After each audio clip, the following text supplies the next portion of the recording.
Support for I Hear of Sherlock Everywhere comes from MX Publishing, with the largest catalog of new Sherlock Holmes books in the world. New novels, biographies, graphic novels, and short story collections about Sherlock Holmes. Find them at mxpublishing.com.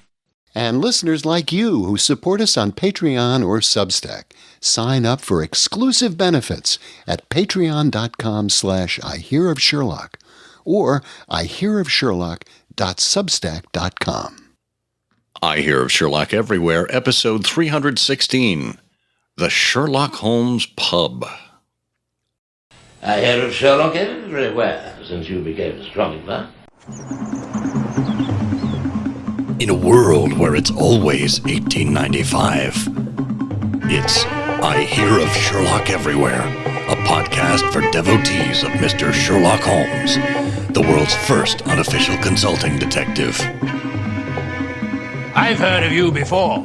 You're Holmes the meddler, Holmes the busybody, Holmes the Scotland Yard Jack in office. The game's afoot as we interview authors, editors, creators, and other prominent Sherlockians on various aspects of the great detective in popular culture. As we go to press, sensational developments have been reported. So join your hosts, Scott Monty and Bert Wolder, as they talk about what's new in the world of Sherlock Holmes.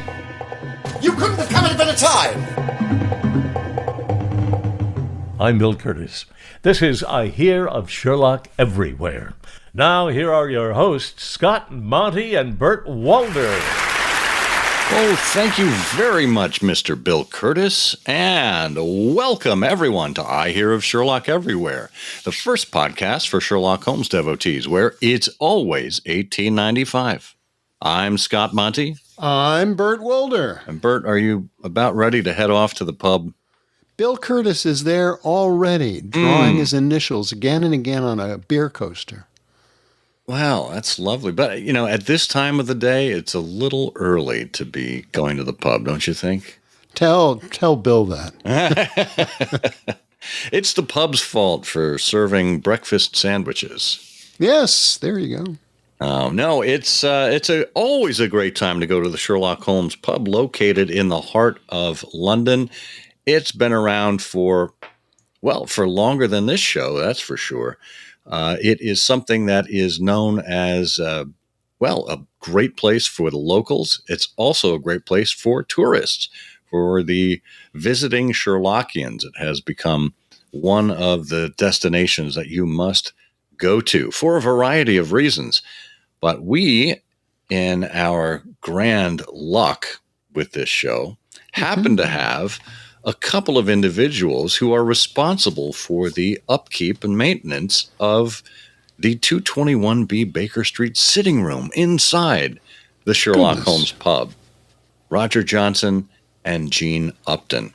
They're going to share a little bit about their background, history, and their experience working with the Sherlock Holmes in an interview shortly. But got a number of other features ahead in today's show as well. You're going to hear about Sherlockian society activities in the Learned Societies segment of the show.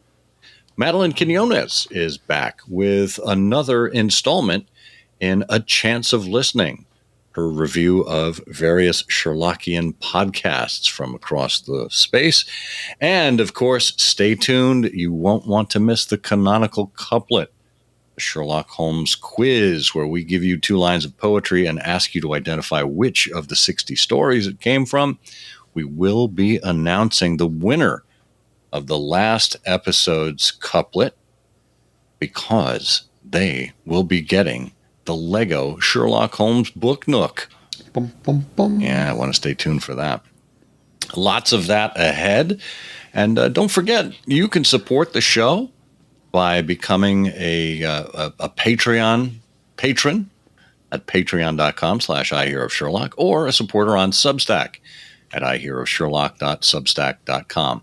We've got links to both of these methods of supporting us in the show notes, so you might want to check that out. But it gets you additional content. We actually have some visuals that Roger has shared with us from the Sherlock Holmes Pub that will be available only to our paid supporters. So if you'd like to have a glance at those, if you'd like to listen to the show ad-free, if you would like to get bonus content from time to time, that's how you do it. So we would be delighted to get your support either way. And don't forget, leave us a comment, leave us a rating or a review. Correspond with us at comment@ihearofsherlock.com. We love hearing from you, and we love you letting other people know that you love the show as well. So thanks in advance.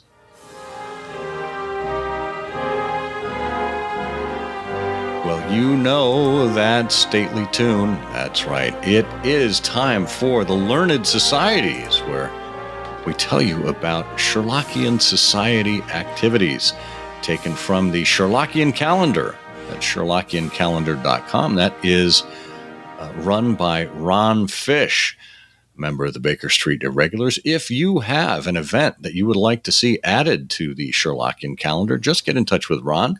His email address is right at the top of the page there. I'm sure he would be delighted to add you to the calendar.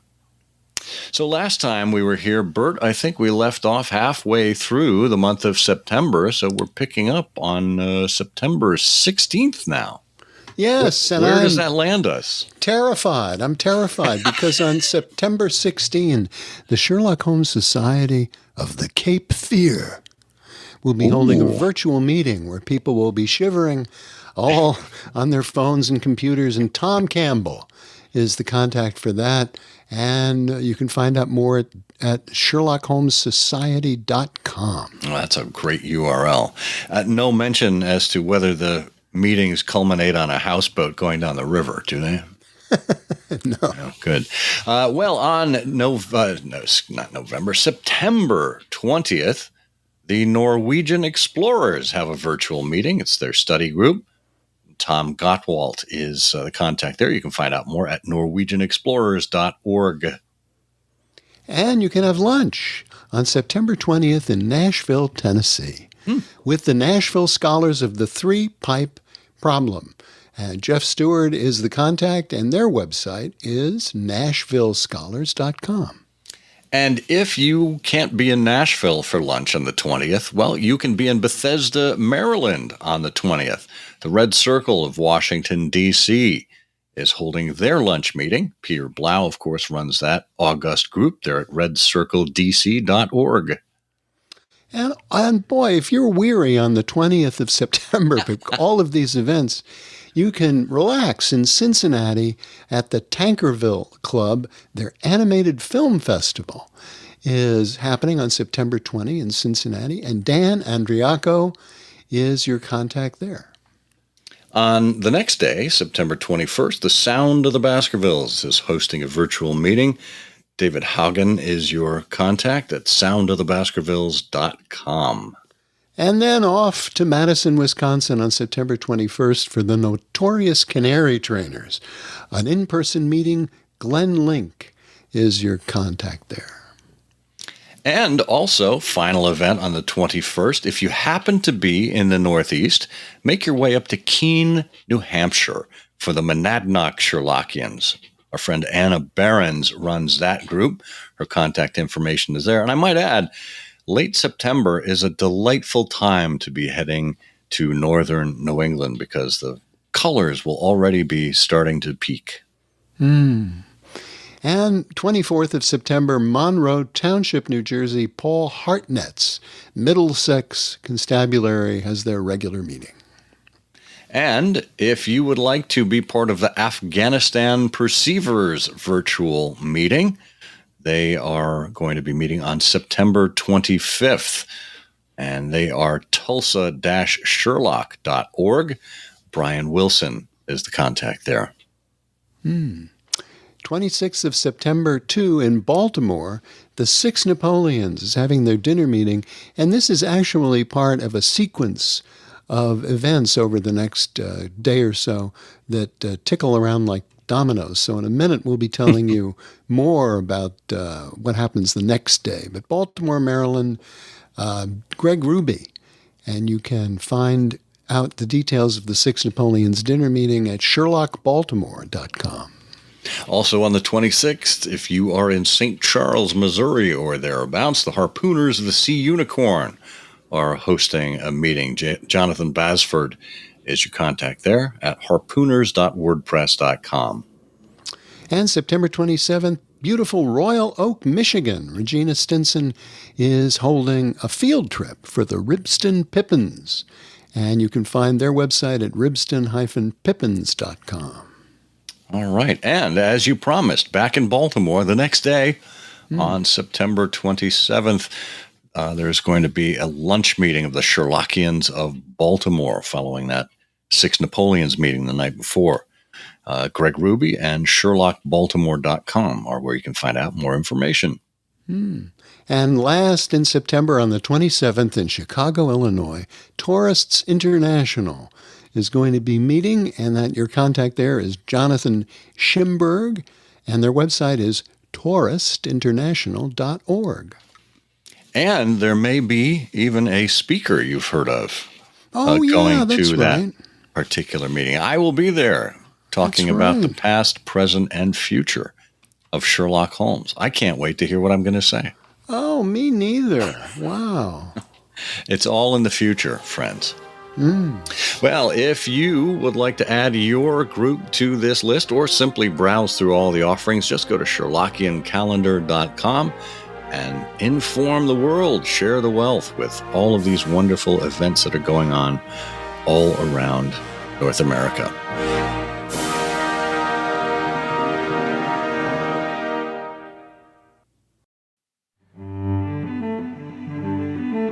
Our friends at MX Publishing are always coming out with new books, and of course we have talked your ear off all about the MX book of new Sherlock Holmes stories and its final volumes, but what we'd like to talk to you about now are 4 new books in 2025.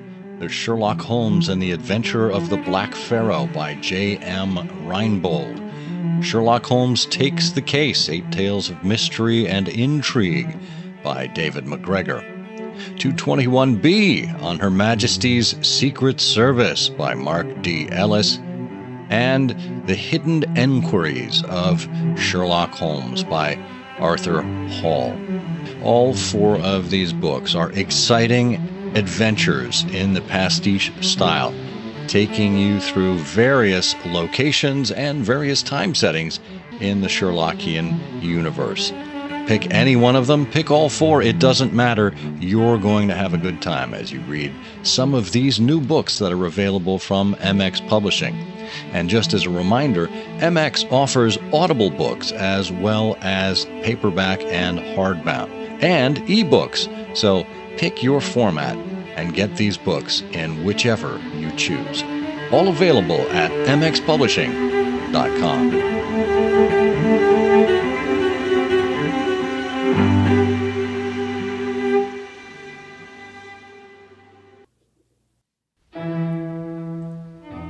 Jean Upton was born and brought up in Wyncote, Pennsylvania, an area where Christopher Morley lived when he worked in Philadelphia. She was involved with a number of Sherlockian groups on the East Coast, and in the 1980s joined the Sherlock Holmes Society of London. She attended her first meeting with the London Society in 1987 for a trip to Granada Studios when the Jeremy Brett series was being filmed. In 1989, she was invested in The Adventuresses of Sherlock Holmes as Mrs. Farintosh, and in 2000 she received her BSI investiture of Elsie Cubitt. In 1992, she married Roger Johnson and became a permanent resident in the UK. Jean and Roger co-wrote the Sherlock Holmes Miscellany, published by the History Press in 2012. Roger Johnson was born and still lives in Chelmsford, Essex. He's been a member of the Sherlock Holmes Society of London since 1968. In 1982, he started the Society's newsletter, The District Messenger, which Jean then took over editing from 2017 until 2023. In 2007, Roger took on the editorship of the Sherlock Holmes Journal and recently passed the reins over to the capable hands of Mark Jones. Through his editorial connections, he's in touch with Sherlock Holmes groups throughout the world, and he holds honorary memberships in societies in Australia, Canada, France, the USA, and the UK. He received his BSI investiture in 1991 as the Pall Mall Gazette, and in 2008 was awarded his Ash investiture of Shinwell Johnson.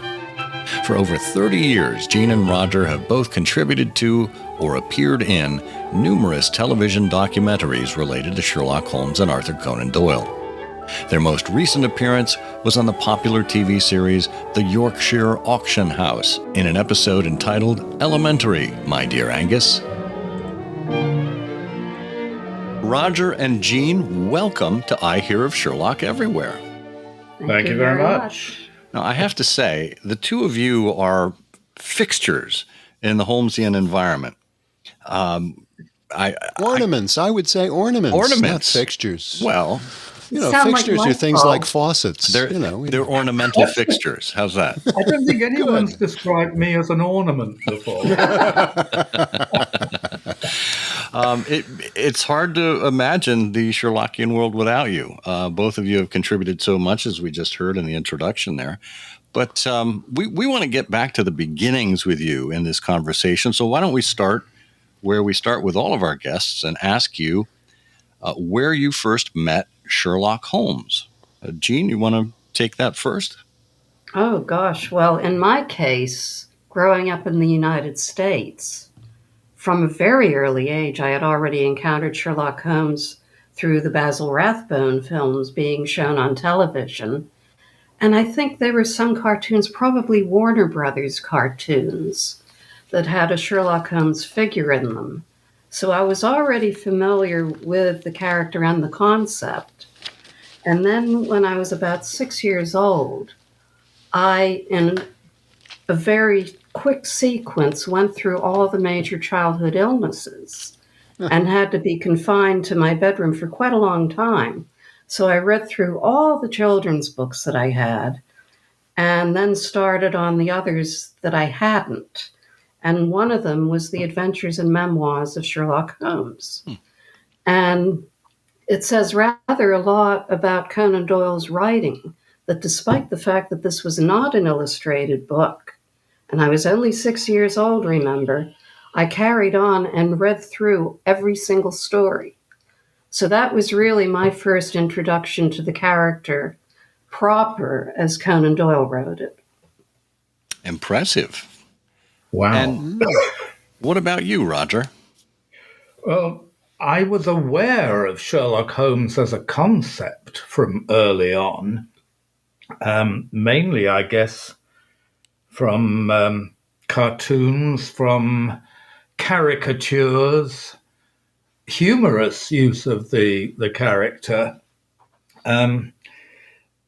Movies, we didn't get a lot that were reckoned to be appropriate for youngsters.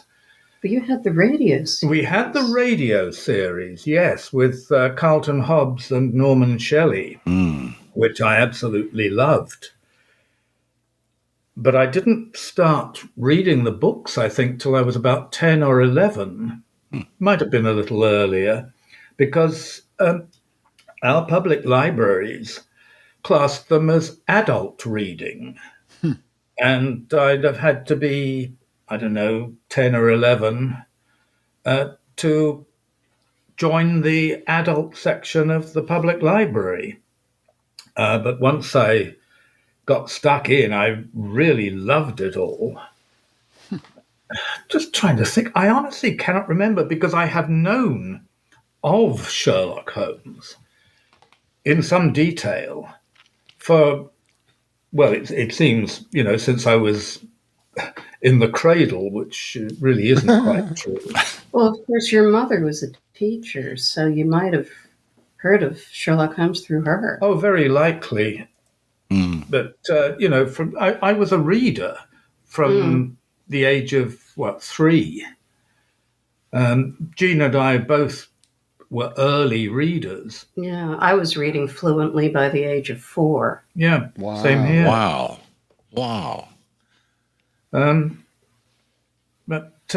Sherlock Holmes, yes, it was, I guess, the radio series that was one of the great prompts.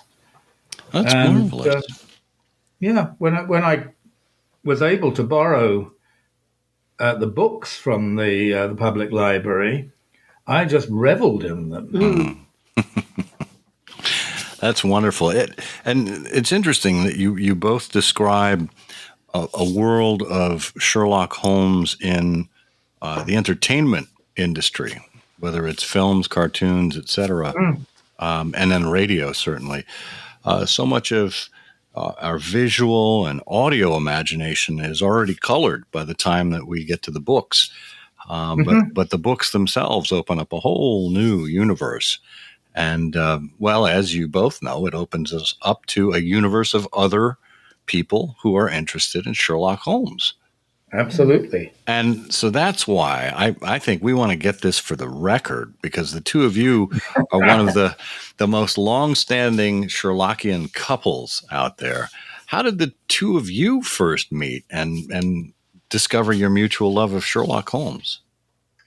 Well, the district messenger, which I started a long time ago, Jean was an early subscriber. So we corresponded by post, I suppose, initially. But we sort of knew each other long before we met. The first event at which we were both present was the visit to Granada Studios, I think. Yes, we appear in photographs together, but we didn't meet on that occasion. Yeah, we were separated by Tony Howlett. Yes, and if you knew Tony, you could see... He was a considerable roadblock. Yes. Oh, he was such a lovely man. Yeah. That was the first event that we both attended, and we didn't actually meet, I think, until it was 2 years later when the society went to Cambridge. Yes.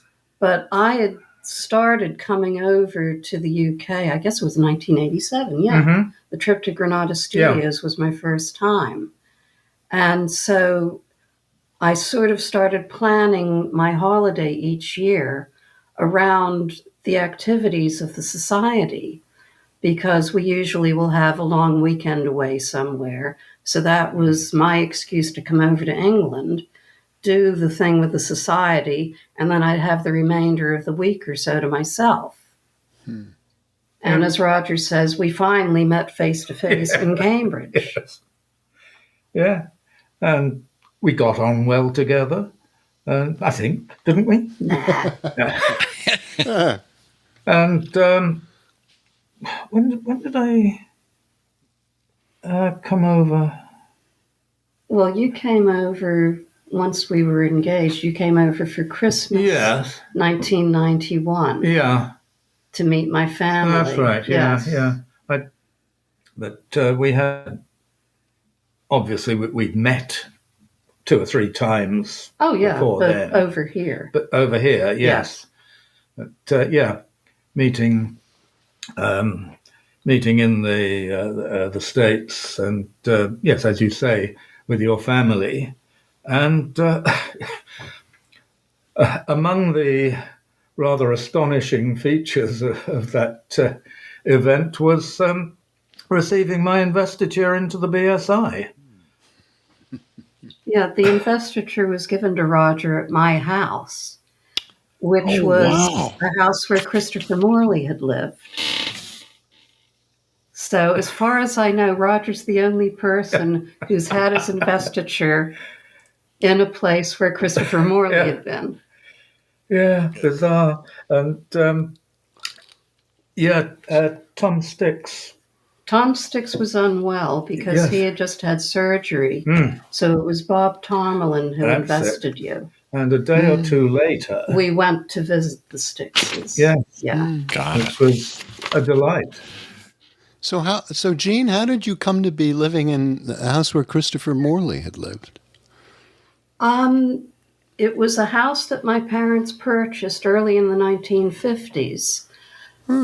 Christopher Morley lived in Wyncote, Pennsylvania, when he was working in Philadelphia because there were good train connections. So the house where I grew up, he had rented while he was having a house built for himself and his family just a couple of blocks away. Ah, wow. Ghosts. Oh, yeah. And Jean, what about you? By the time you went to the Granada Studios visit with the Sherlock Holmes Society of London, which you say is your first trip to the UK, at that point, were you involved with any other Sherlock activities in the States? Had you met other Sherlockians? There were a couple of groups at the time in Philadelphia. There was the Clients of Sherlock Holmes, and I'm desperately trying to remember the name of the other one, which has been defunct for quite a while. I'm sorry, I can't remember the name of the other. But it was probably the one that Bob Katz and Michael Keane founded. No, there was another one as well. Victoria was the name of the woman who was running it. Yeah, for the life of me, I can't remember it. Okay. But Herman Bierman was involved with that one. It's so long ago now, I just can't recall it. But I was also involved with the Men on the Tour, Tyke Niver's group. Yeah. And there were a couple more in New Jersey. So basically anything that was within easy driving distance, I would go to. Yeah. I'm surprised we didn't run across each other at the Men on the Tour, Gene. That was my first group. Possibly we did meet there. We may have, but we just didn't know it. It was like you and Roger meeting. Tony Howlett wasn't there to keep us apart. It was Tyke. Right. Well, I went to the meetings at Gillette Castle several times. Yeah. Yeah. Wow. Small world. Well, so I'm going to ask the obvious question as we get ready to talk about the Sherlock Holmes Pub here. But how is it that we didn't find Roger relocating to the States and we instead found Jean going to England? Well, my family originally came from over here. Oh. And in fact, one branch of the family is from a village probably about 30 miles from here. Oh. And another branch of my family went to the United States in 1630 on a ship that was built about 15 miles from where we are. Wow. So, yeah. That's marvelous. So it all comes home. 1630. I love it. I love it. Yes, they were the founders of the Massachusetts Bay Colony. Well, Jean, we have some relatives together on that too. I'm part of the Alden branch. So, right. For anyone who's into to history and genealogy, but let's talk about the history of the Sherlock Holmes Pub here. I know that's what everyone's been waiting for. Oh. I remember on my first visit to London.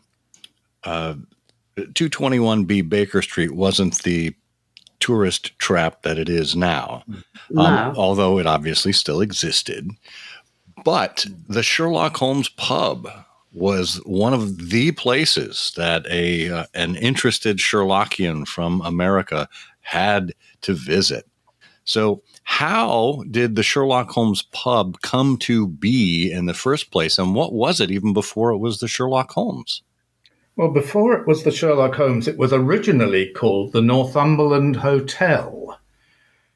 And you'll recognize that name from the Hound of the Baskervilles. But although people assume that that is the hotel that Sir Henry Baskerville stayed at, it was a commercial hotel for traveling salesmen, that sort of thing. The sort where you not only shared a room, you shared the bed. But when Northumberland Avenue was built in 1883, 3 luxury hotels were built along there. the Victoria, the Metropole, and the Grand. And while that building was going on, the Northumberland Hotel changed its name to the Northumberland Arms. So when Henry Baskerville came, he would not have stayed at the Northumberland Hotel because there was no Northumberland Hotel at that time. And I'm damn sure that he would not have stayed at the Northumberland Arms. He would have stayed at one of the Grand Hotels. Yes. It was in 1957 that the owners of the pub, That was Whitbread, they were leaders in what we now know as theme pubs. They used to call them feature inns. And they decided that London needed a Sherlock Holmes Hotel, or Sherlock Holmes Pub, rather. And they chose this one. And as there were a lot of the items that had been exhibited in the Festival of Britain Sherlock Holmes exhibition that were basically not reclaimed, they made a bid for them. And they got material from other interested parties. And so the Northumberland Arms became the Sherlock Holmes. There's still material in there, especially in the sitting room, that had been a part of the exhibition. It was original to the 1951 exhibition. Yeah. So that's the reason, and it's one of the few of the theme pubs, I think, that have maintained its character since the early 50s or the mid-50s. And of all the pubs, it's the only one that has a pictorial sign because they know the image of Sherlock Holmes is that important. Yeah. That's great. So outside there's hanging a profile. It almost looks like the Frank Wiles portrait from Valley of it's a new Fear. one now. Oh, Yeah, I think it's God, what's his name? No, I can't remember. Sorry. We're both getting old. yeah, that's all right. It's the fourth design, I think, for the pub sign over the decades. Yeah, certainly since we've been associated with it. So, for those who haven't visited the Sherlock Holmes Pub, it's interesting because on the ground floor you go in and it's pretty much standard pub layout, design, comforts, etc. But on the walls, of course, there are portraits and posters, and I remember there being the mounted head of the Hound of the Baskervilles under glass there. So a lot of tchotchkes and thematic kind of touches there to make you feel as if, well, you are certainly in the Sherlock Holmes Pub. But the real magic occurs when you ascend to the first floor, and that's where the restaurant seating is. But it's not just the restaurant. There is a recreation of the sitting room at 221B Baker Street. And this is where all of those, or most of those, artifacts that you talked about from the 1951 Festival of Britain reside in this recreation. And why this is amazing, we happen to know a couple that are the caretakers of that room. Roger and Jean, you are responsible for the upkeep and good standing of that sitting room. That's amazing. How did that happen? Well, Jean. When I first moved over here, when we were going to get married, I had to establish residence before we were married. And then after we were married, I had to wait until I could get my passport stamp so that I could get a job. So I had a lot of spare time on my hands while Roger was at work during the day. And I guess it was late February. I had gone up to London and had lunch at the pub, and I had a look in the room. And I thought, oh, that's looking rather unloved. And if you can visualize around the mantelpiece, there's a needlepoint embroidery that stretches around it, and one end was hanging in shreds. Oh, no. And the room just looked tired. So, being a very busy pub, I knew it would be ridiculous to try to speak to the managers then and there. So I wrote them a letter, because this was the days before email, and we arranged to meet. And they were a little bit tentative at first, because they'd been getting a lot of hassle from the Sherlock Holmes Museum. And I think they just wanted to be sure I wasn't a mole on their behalf. Yeah, but once I explained the Sherlock Holmes Society's background with the pub, and that I had free time to give them a hand, they were well on board. They were so happy, because it's a really busy pub. And they just couldn't spare the times themselves to go in and try to sort out the room. Because what had happened was, immediately above that room, there was either a dishwasher or a washing machine that had leaked. Oh, no. It came right down the ceiling and basically destroyed the room. Oh. Everything was covered in dirty, plastery water. The papers all had to be taken away and replaced. There was a map from the Sign of Four, which Colin Prestige had drawn, and if you tried to pick it up, it just crumbled. So I had to redraw that. But in those days, the pubs had different opening hours. They had to close during the afternoon. So I would go in, wait for the pub to close. I think it was around 3:00. And then I would dive into the room and have about 2.5 hours in which to try to get the place looking reasonably presentable. And my God, it was just so filthy, I can't even begin to describe. But fortunately, I think it was later that year or earlier the next year, the pub was going to be closing for renovations, and they were going to be making structural changes and redecoration and everything. So the room had to be packed up and taken away. So I single-handedly packed up everything that you see in that room. Ooh. And I had to do it because time was of the essence while people were dining. So there were people looking through the window at me as I was wrestling with the bearskin rug, trying to get it into a bin bag. Mrs. Hudson's at it again. Mrs. Hudson's Yeah.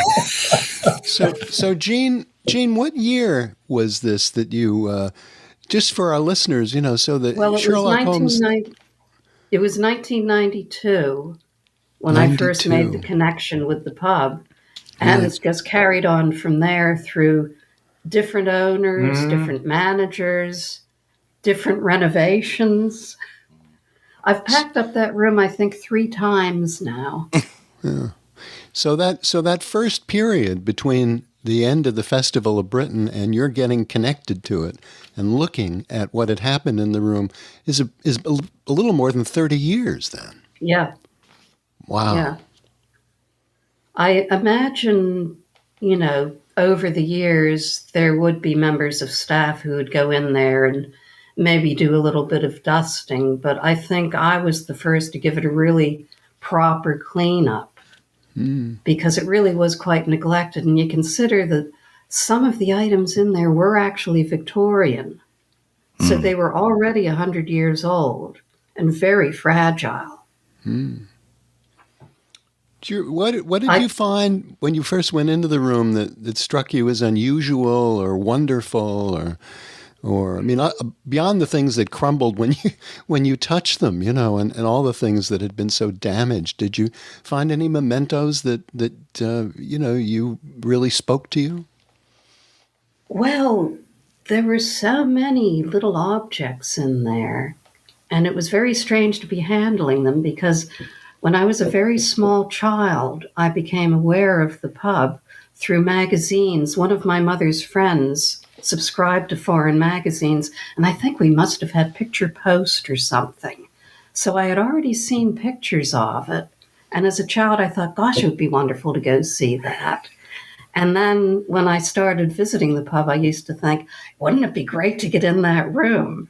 So walking in there, all of a sudden, I got my wish. And that was quite special. I know that members of staff don't like going in there because basically once you shut that door, you're in a soundproof room. There's very thick plate glass.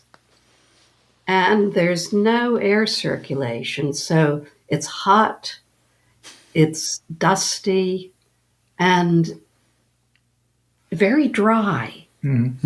Whenever I used to work in there for anything more than 20 minutes, I would take in 2 glasses of water with me because you really needed it. It's like being in a big display case, I guess. Well, it is. Yeah. It is. It's quite eerie if you're on your own. Do you find that you look forward to those visits? Do you dread them? Is it more work than play at this point? How do you feel about it? Initially, I quite enjoyed the challenge because there were instances when they were doing the renovations that I was able to take items home and work on them. Like we've talked about the embroidered surround on the mantelpiece. I tried to restore that, knowing the way that museums would go about it, and washed it in my bathtub by hand.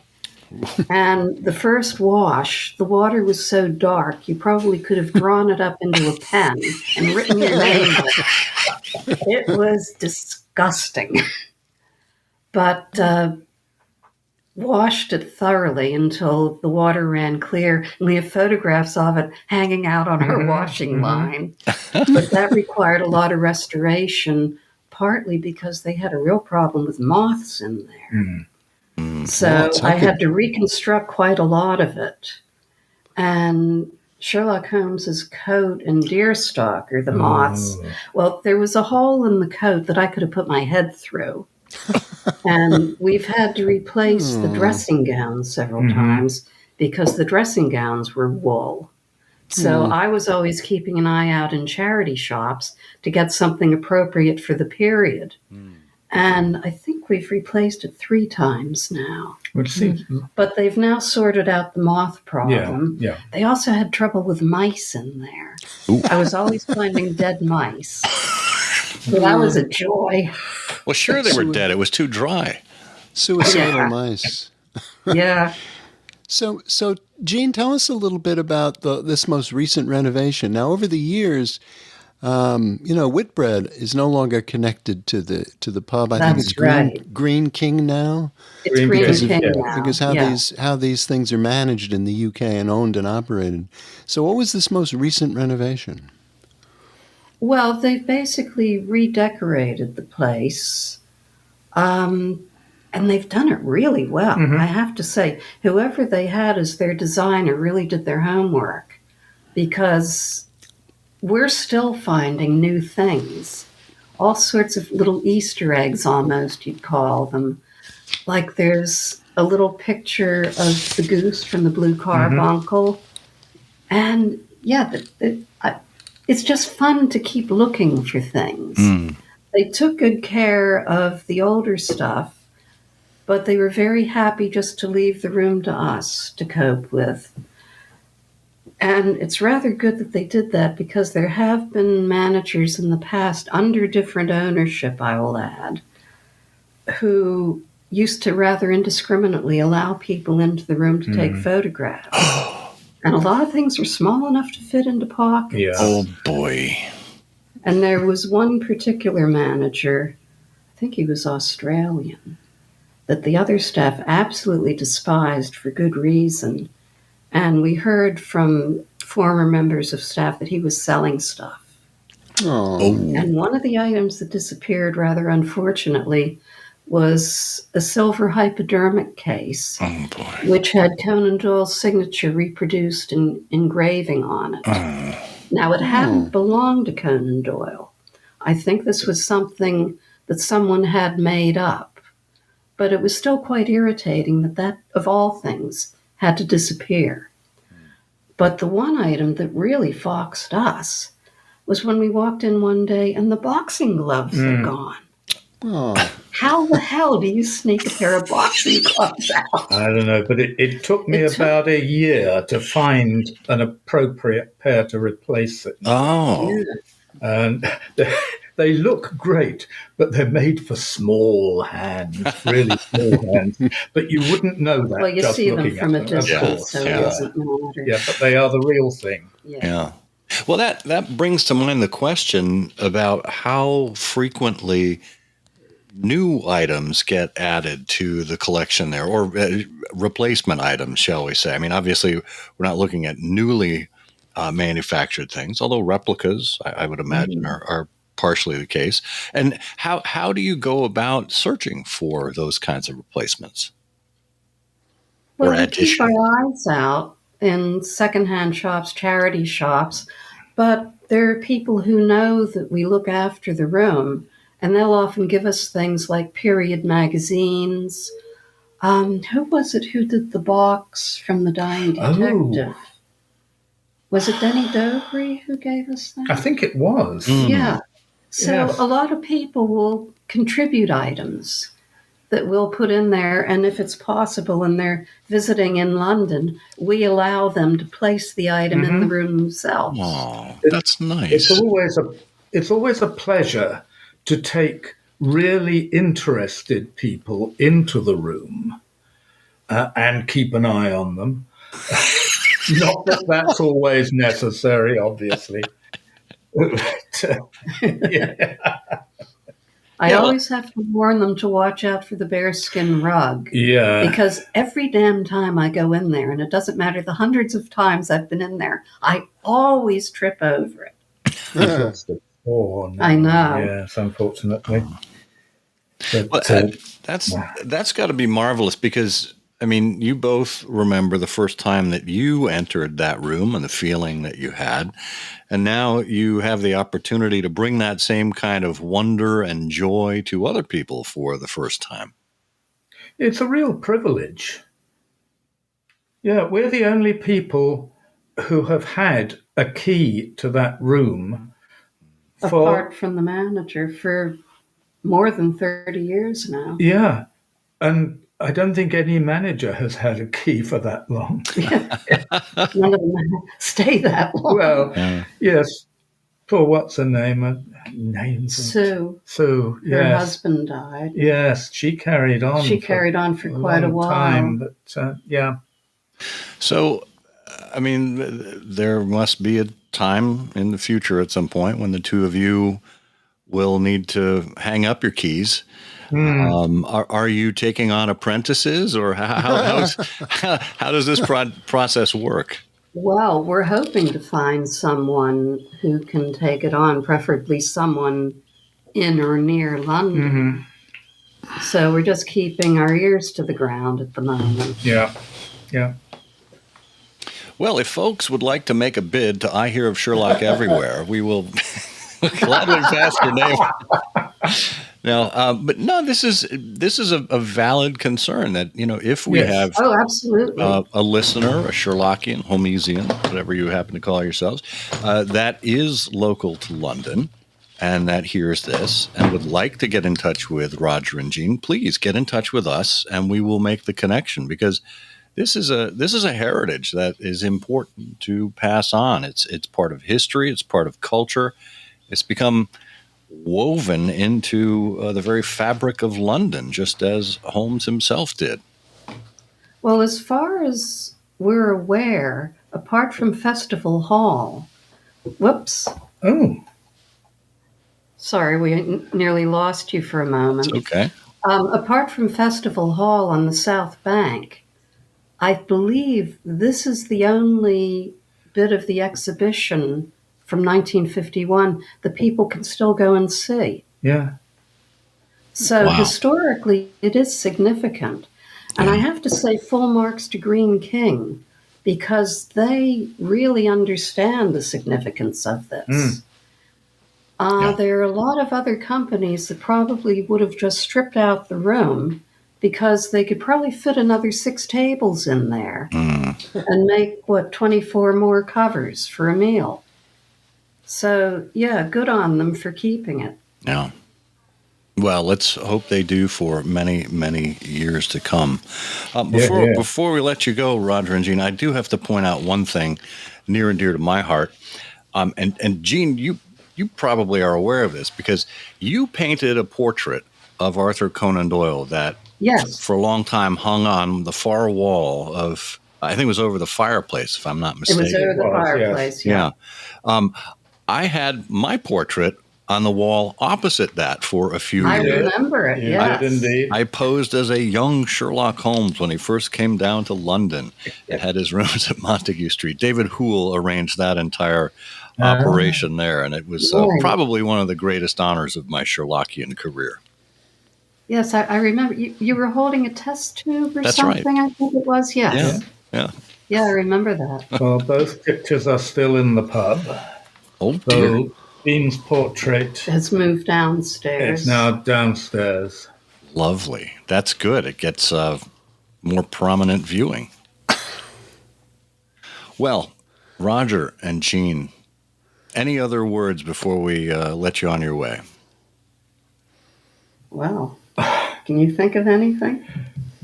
We had hoped to visit the pub last Saturday for any updating necessary, but when we got to London, we found it had been taken over by Anti-war protests. Oh, yes. So we Moriarty. couldn't get anywhere near the pub. oh boy. Aw. But we are intending to go next week. Wonderful. Well, please give it our regards. Yes, of course. Well, Roger Johnson, Jean Upton, thank you so much for sharing your stories with us here on I Hear of Sherlock Everywhere. Well, Scott Monty, Bert Walder, thank you very much indeed. And we tried to keep it clean. Well done. Well done.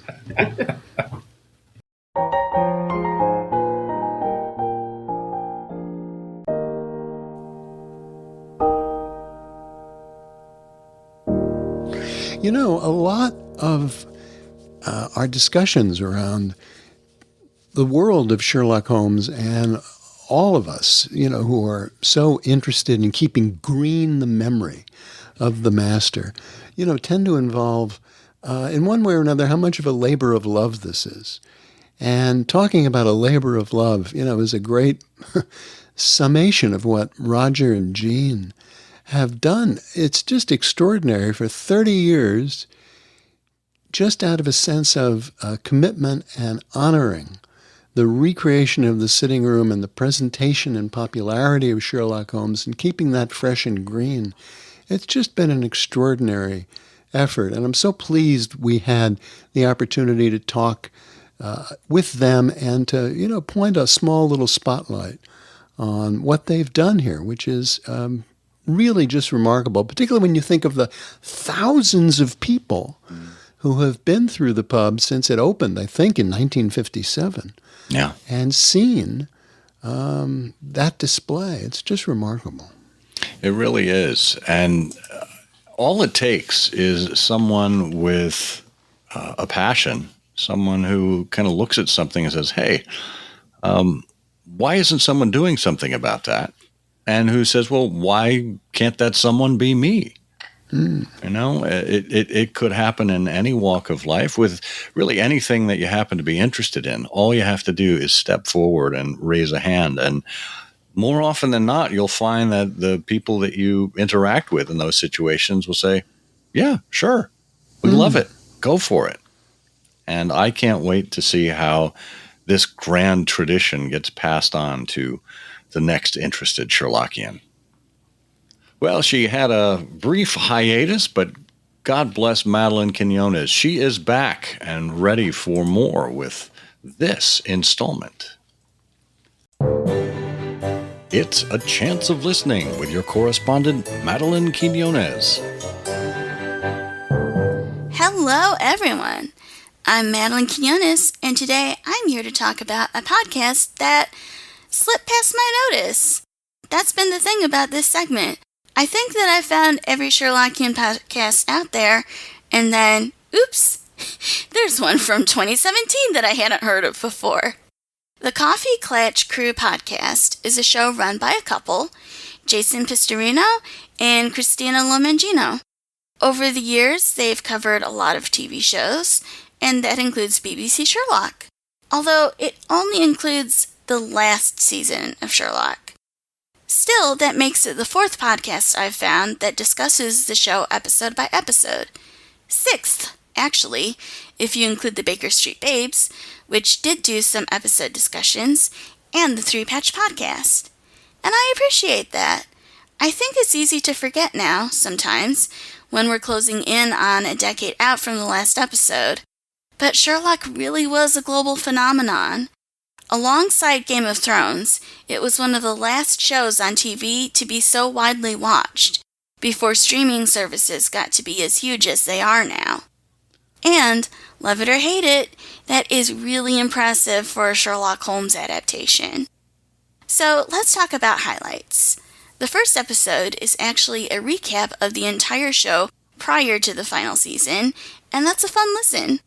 Neither Jason nor Christina are Sherlockians, but they did some dives to look into Easter eggs and such. The final episode is actually an interview with Sherlockian pastiche writer Larry Millett, and they talk about his most recent novel at the time, Sherlock Holmes and the Eisendorf Enigma. I enjoyed it a lot. And that's all I've got for now. It's finally time for me to get back to continuing to build my Lego Sherlock Holmes book nook, which I'd set aside on the shelf, as it were, for a while. So, I will catch y'all later. Bye! Oh, it's lovely to hear Madeline again.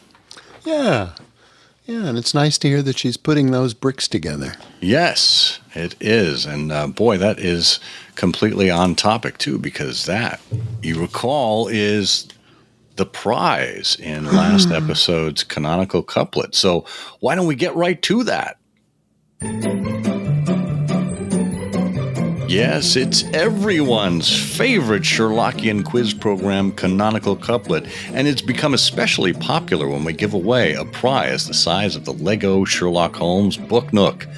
Well, we had a record number of contributors, or contestants, I should say, for the last Canonical Couplet question or quiz, and we are going to get to that right now.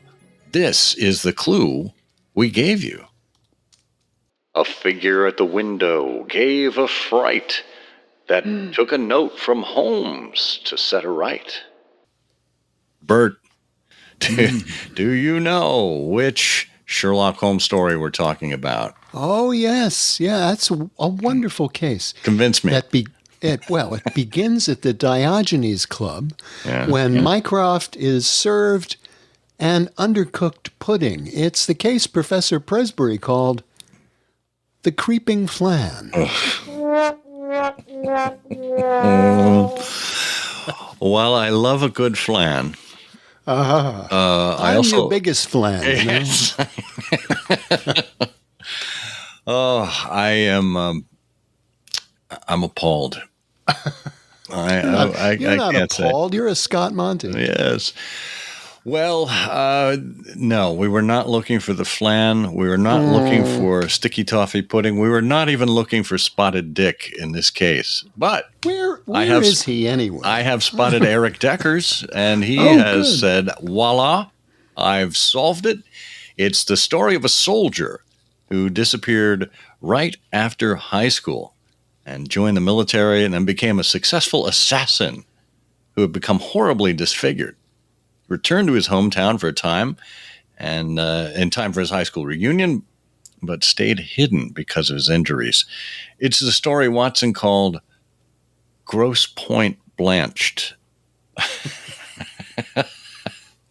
Wait, that's wrong. I fell asleep watching my favorite John Cusack movie. It's more likely The Adventure of the Blanched Soldier. Yes, Eric, you have identified it. It is The Blanched Soldier. Now, I must say, even though we did have a record number of contributors this time around, a number of them guessed the yellow face, which makes sense. But that's not what we were looking for this time. Although, you know what? I'm feeling kind of generous. I do want to make sure that people still get their chance at this. So I'm going to throw their names into the barrel. And as we give it a big spin here and wait for it to slow down and pick out a name or a number, and it is number 42. 42, and that looks like it is Michael Struck. Michael, congratulations. You are the winner of the Lego Sherlock Holmes Book Nook. So we will be getting your information to send that off to you. Woohoo! And now, this time around, we have another canonical couplet to give you. The quiz, or I should say the prize for this quiz entry is an item from the Sherlock Holmes vault here, the I Hear of Sherlock Everywhere vault. So ready? Here we go. When a missing gem sparked consternation, Holmes chose a sly impersonation. If you know the answer to this episode's canonical couplet, put it in an email. Address the comment at ihearofsherlock.com with canonical couplet in the subject line. If your name is chosen at random from all of the correct entries, you'll win. Good luck. Okay, Bert. What are you doing for the rest of August? Well, there isn't all that much in the rest of August, but there are some Sherlockian events. Small groups of us are getting together a couple of times for a dinner in about 3 days, and then a little breakfast the following week. What about you? What are you all doing?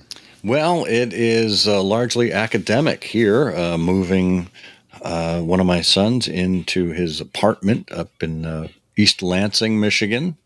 So he gets ready to go to Michigan State, and getting the other one all prepped for his schoolwork this fall. And our youngest heads off to middle school. So, yeah, all sorts of school preparation. And, of course, looking forward to our next episode where you and I are going to be speaking with a well-respected Sherlockian author. That should be a lot of fun. I can't wait to hear how that turns out. Oh, me neither. Me neither. Well, until then, I will remain on the edge of my seat, Scott Monty. And I am the edge of your seat, huh? And I am the just a footstool, Bert Wolder. Oh, by the seat of your pants. Yeah, that's Step right up. And together, we say, the game's afoot.